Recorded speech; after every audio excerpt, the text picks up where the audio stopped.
Welcome to ancient Greece. You, Commander Nolan, have been given power over the strongest soldiers the city of Thebes has to offer, the Sacred Band. Tomorrow you shall fight the Macedonians in glorious combat. But fear not, for their greatest general, Alexander the Great, has been replaced by a new, unknown commander.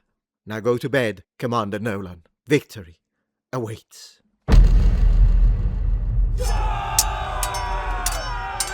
Nolan, it's me.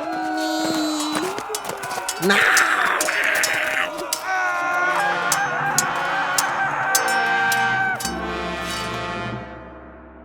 Bro, the yogurt in my fridge is more Greek than whatever the heck Nolan is making. It was all a misunderstanding, ladies and gentlemen, or so we are told by The Atlantic. Open quotes, the absurd misunderstanding fueling the debate over the Odyssey.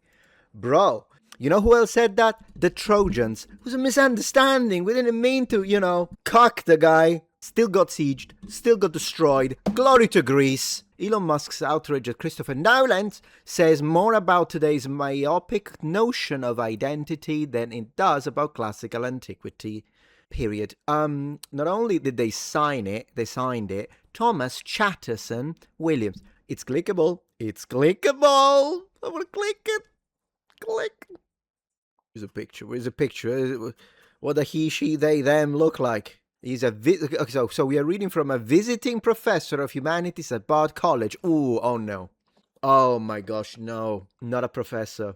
That's bad news. Bad news. Please, Professor, explain to us why it's all a misunderstanding while there is a picture here that clearly shows exactly the kind of blackwashing. Look, you can even see the original. A beautiful movie star is cast in a beloved story. All right, we're not starting strong. We are absolutely not starting strong whatsoever. The character is fictional, she isn't even fully human. Nonetheless, activists and purists insist that the actor is the wrong race. So let me get this straight. This is a big shot professor and he's still saying the same bullshit that the rest of the idiots are saying, meaning, it's a myth, bro. Who cares about the race of a myth?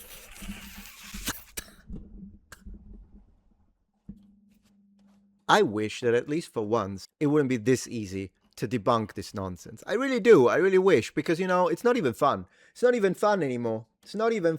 Look, this is a veritable cornucopia of African myths. So look at this. Look at all the myths and the tribes. And it looks amazing, in fact. African mythology. Are you noticing one thing? Every single image, depiction, or representation is racially consistent out of accuracy and respect.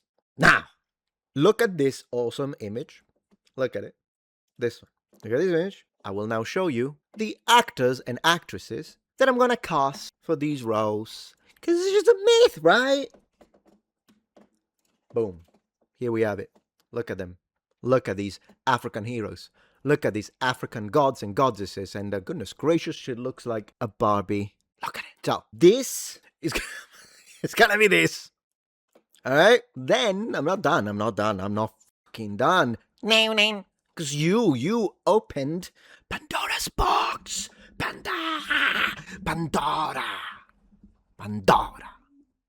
box.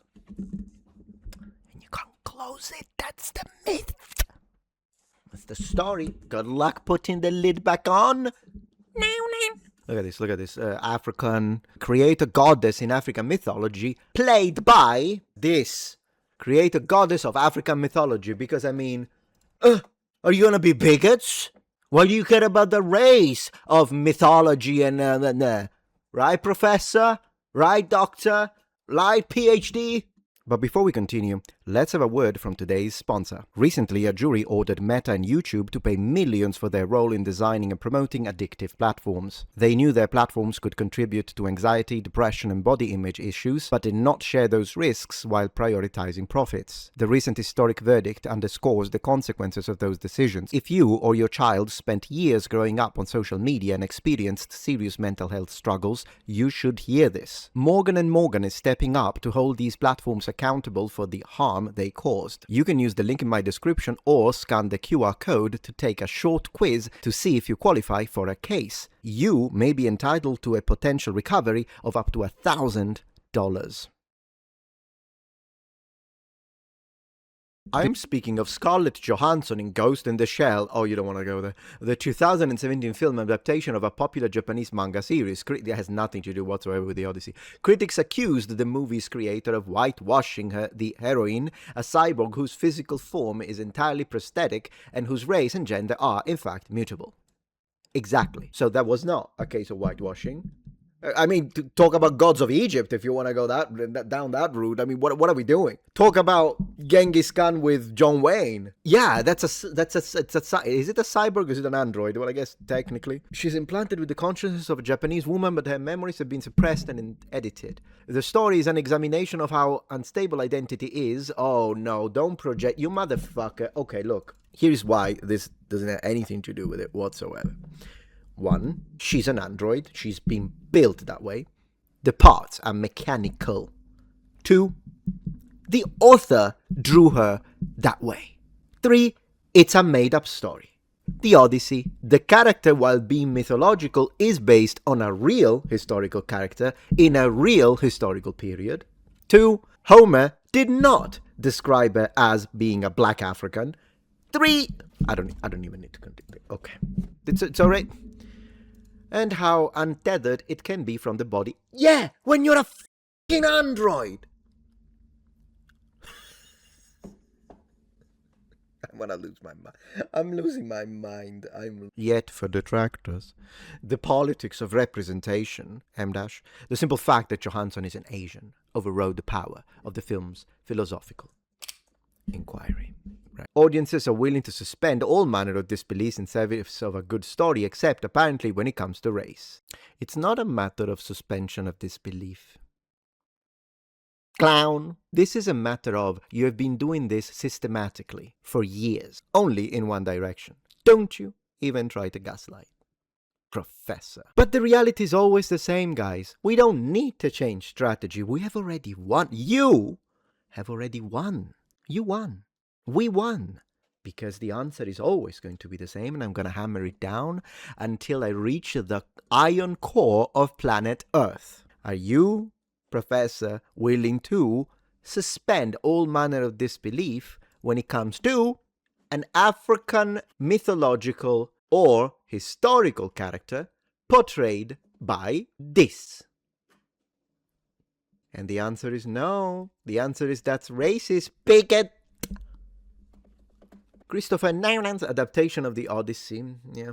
Hence the controversy surrounding this year's most anticipated movie, Christopher Nolan's adaptation of the Odyssey. So basically, the entirety of the premise of this big shot professor's article is a straw man, because it's not true. You mischaracterized, as it's always the case, the point that we are trying to bring up, which is the unjust nature of this historical inaccuracy. The unjust nature. It's not just the historical inaccuracy in of itself, but it's the unjust nature of it. And you just built a straw man, thereby demonstrating you wasted every single dollar of that student's debt. The director cast the Kenyan-Mexican actor Lupita Nyong'o as Helen of Troy, also known as Helen of Congo. Congolese, ladies and gentlemen, representation of Congo in the Odyssey. Am I right? King's monologue. Helen of Troy, the most beautiful woman of the ancient world, the resulting fury says much more about today's myopic understanding of identity than it does about classical antiquity. So tell me about the myopic understanding. Myopic understanding. Why is this? I don't understand. Why is this book on African myths and legends not showing white people? I don't get it. Is this the myopic understanding? Egyptian myths and tales, okay? Look, and archetypes in African mythology, and there isn't even a single white guy, not an Asian. What? Is that, how myopic? You need new glasses over here.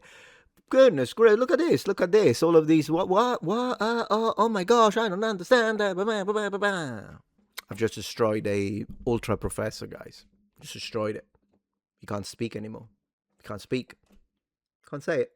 I was expecting a little more of a challenge from the non-resident fellow at the American Enterprise Institute, a published author, most recently of Summer of Our Discontent, The Age of Certainty and the Demise of Discourse. You are the reason for the demise of discourse, because there can never be discourse if you pretend not to understand what we are saying. Right? What kind of a discourse is it if I say, look, there are a few clouds in the sky, and you understand, I hate the fucking sea. Anyways, I'm not paying the Atlantic. I'm not paying a single dollar. You, Atlantic, are not worth the money that I spend for the garbage retrieval of a trash can full of my son's wet and soiled diapers. Thus, as the next menu for today's elucubrations, we're going to focus on how unbelievably stupid Christopher Nolan's fans can be. Check this out. Chicago Sun-Times. Woohoo! Chicago! Backlash against Christopher Nolan's Odyssey misses the point. I'm starting to see a pattern here. The pattern may appear to be that this is in fact a form of manipulation. Shifting of the goalpost, one would say, a red herring. But maybe I'm wrong. The goal is to bring an ancient story to modern audiences. We are already okay. No. Hello? Yes, he said the MA word. He said the MA. I can't say it. I want to be demonetized. The MA. I know that word. Yes, the MA. What do I do? What do I do? Am I eligible for like some kind of compensation for psychological disorders that have been caused by this debauchery of an article that you're making me read? Compensation? And money? No? Better luck next time. In such a way that it connects them to their humanity. Oh my gosh, I just puke. That's the White House. Oh, the goal of it was to connect to the humanity. Oh, $9 a month. You're out of your mind. You're out of your mind. Man, what is it? Everyone wants my money. It seems everywhere you look, from conventional outlets to social media, someone is criticizing Christopher Nolan's forthcoming The Odyssey movie adaptation, based on a 2-minute trailer and rumor, but that's for another essay. No, spare the essays, because I can already debunk it even before you do it. It's not a rumor. I think you're talking about transgender Achilles. Fine, that's a rumor, but the major problem here has been the race swap, so there is that. But if you, please, go ahead, tell us why it's transphobic to think that Elliot Page isn't qualified to play Achilles, rumor or not. But these are really cookie cutter. I don't believe that these people, whoever it is, actually wrote this. They're just copy pasting the same argument, either while being cognizant of the fact that the argument is ridiculous, doesn't work, it's not logical, or they're that stupid to think that they're owning the chuds. Because, I mean, come on. Yeah, everywhere, it seems, you find people enraging about it. So can we all really be wrong? And that includes the entire country of Greece. As I often say, what about the Greeks? Not that you guys matter to these people, my Greek friends. Based on a 2-minute trailer, that was plenty. You know, this entire thing, it would have been enough to have a single picture of Lupita, not after what she said in that infamous interview. Link in the description. Lupita.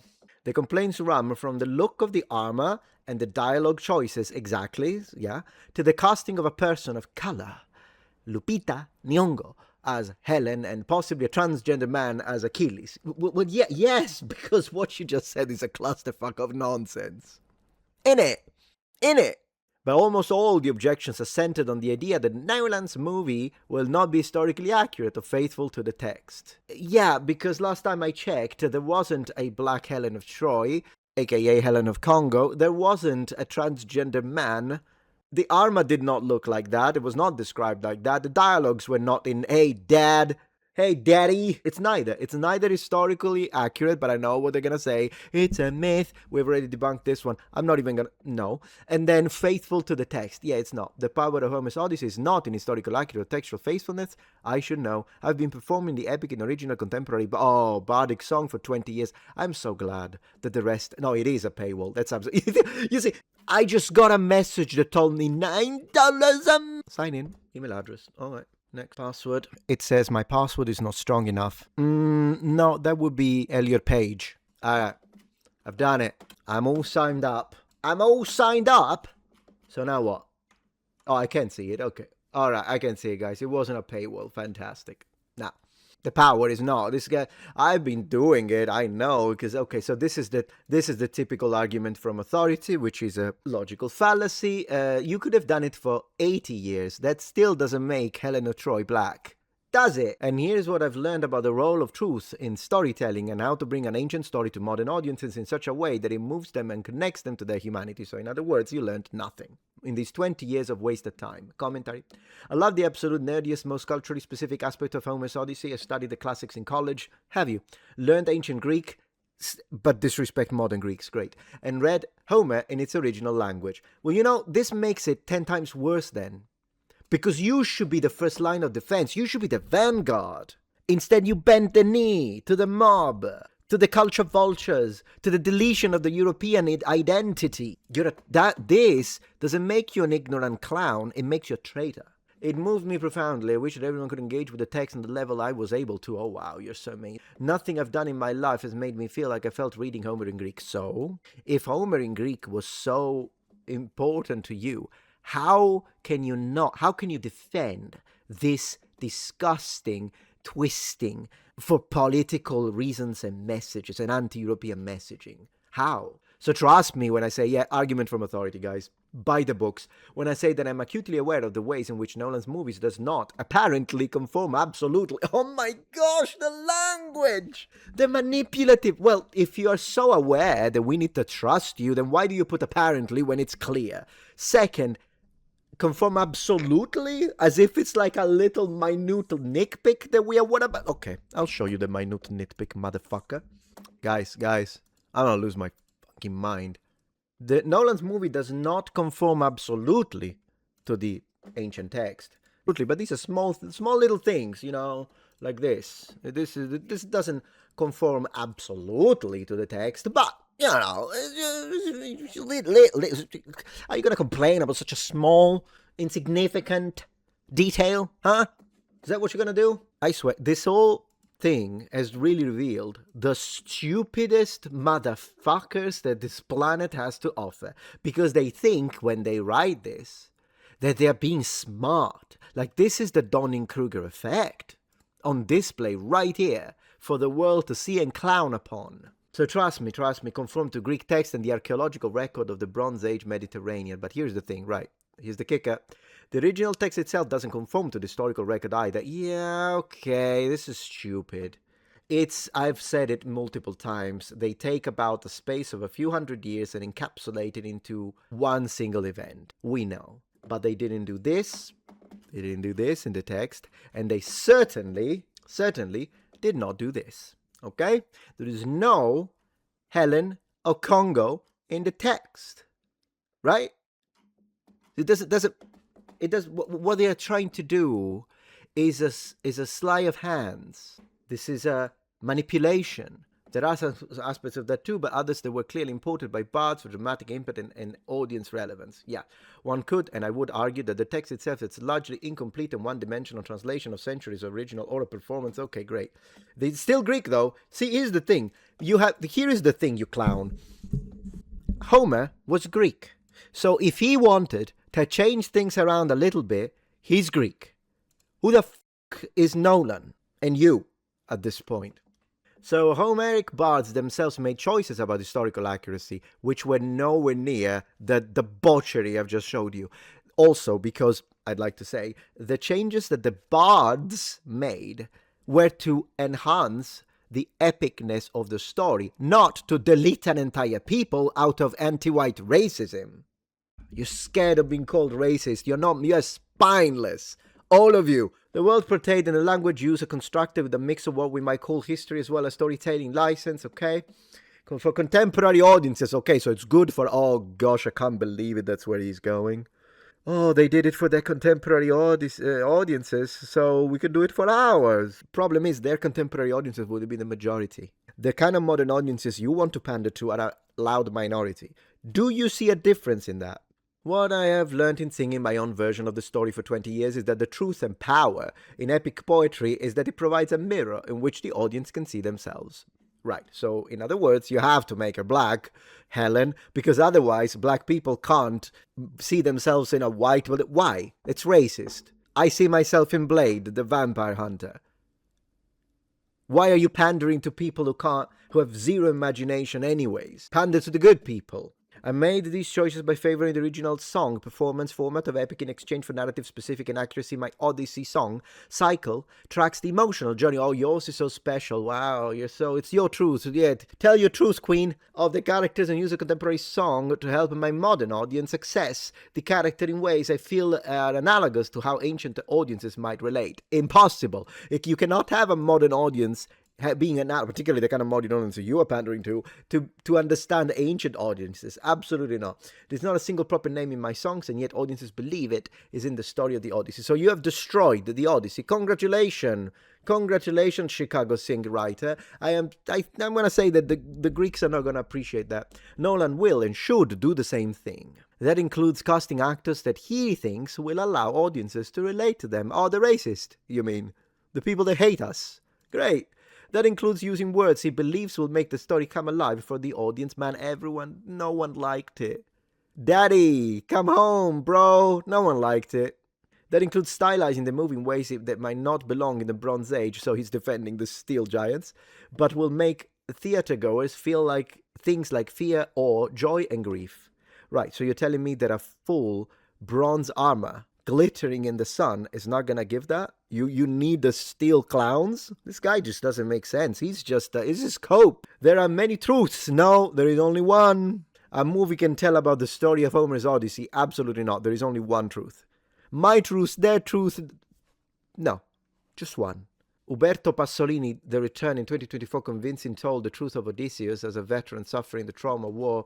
Let's continue. Nolan's Odyssey will tell perhaps some of the same truths, but like an interpretation, it will and must find its own version of the eternal story. Together, each generation creates from the Odyssey a living organism of truth. Oh my gosh, the word salad, a sum of many tellings. I know this guy thinks he's so intelligent. He's like, oh my god. He probably wept.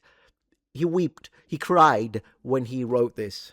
Each of them true to their bard, an audience in the act of telling. Okay, so can we have a group of neo-Nazis make this and make it their own truth as they're relating it to 1940s Germany?